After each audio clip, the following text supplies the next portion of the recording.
Ya, Assalamualaikum warahmatullahi wabarakatuh. Perkenalkan, saya Dr. Romi Deviandri.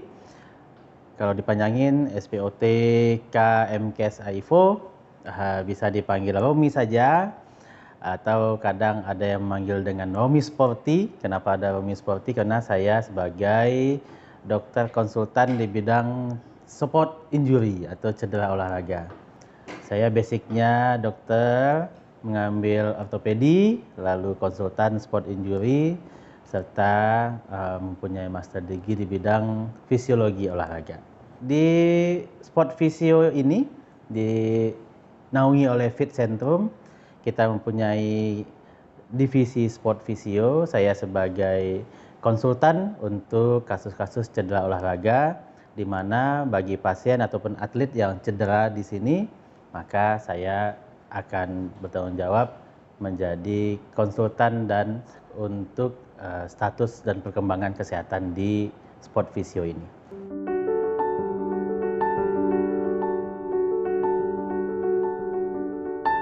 Ya, kalau membahas mengenai cedera, maka semua berhubungan dengan tingkat aktivitas, level activity kalau bahasa Paman Samnya itu. Jadi semakin tinggi tingkat aktivitasnya, maka semakin besar kemungkinan cedera pada pasien tersebut. Kalau dibandingkan dia atlet atau tidak, tergantung atlet apa dulu. Atlet catur misalkan ya, cederanya nggak gede-gede kali ya. Tapi kalau dia atlet bola misalkan, dibandingkan dengan misalkan dia bekerja sebagai kuli bangunan. Mungkin atlet bola itu cedera olahraga untuk bagian ekstremitas bawah atau kaki, lutut lebih tinggi. Tapi kalau kuli bangunan mungkin cedera pekerjaannya untuk ekstremitas atas mungkin lebih tinggi. Jadi semua berhubungan dengan tingkat aktivitas fisik masing-masing. Memang harus dipahami cedera itu berhubungan dengan beban yang ditanggung oleh tubuh. Nah, beban itu yang paling banyak akan ditanggung oleh persendian kita, terutama 3 sendi utama, sendi lutut, sendi panggul, serta sendi pergelangan kaki.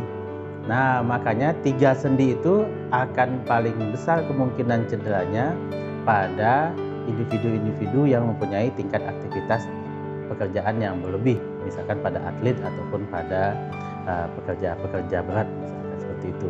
Nah, karena intinya dia yang menanggung beban yang cukup besar bagi tubuh kita. Kalau pola makan pasti mempunyai risiko dan hubungan yang sangat kuat dengan atlet. Semakin baik pola makannya, semakin kuatlah persendian serta otot-otot penghubung yang ada di sendi itu. Sebaiknya para atlet-atlet kita ataupun yang bekerja dengan tingkat aktivitas fisik yang tinggi mengkonsumsi banyak protein pertama. Nah, protein itu dia sebagai bahan dasar pembentuk organ di dalam tubuh kita, baik sendi, otot-ototnya, proteinnya. Lalu selain itu, kalau khusus untuk persendian dan tulangnya, sebaiknya mengkonsumsi kalsium serta vitamin D3. Nah, kalsium dan vitamin D3 itu juga merupakan salah satu pembentuk utama di tulang kita. Kalau dihindari, sebenarnya konsep di tubuh kita itu yang paling baik seimbang. Jadi tidak ada yang harus dihindari 100%, yang penting seimbang dia komposisinya. Protein, lemak, karbohidrat, semuanya itu sama-sama dibutuhkan, namun dalam komposisi yang seimbang. Kalau berlebih salah satu atau kurang salah satu, itu yang tidak baik untuk kesehatan kita. Kalau kita membahas mengenai membunyi-bunyikan atau dikletek-kletekkan gitu ya. Nah, memang kadang-kadang itu menjadi suatu kebahagiaan karena hobi. Nah, namun sebenarnya kalau kita tinjau dari sisi beban sendi, itu sama dengan memberikan beban yang berlebih untuk sendi. Jadi sebenarnya tidak baik untuk kesehatan sendi kita.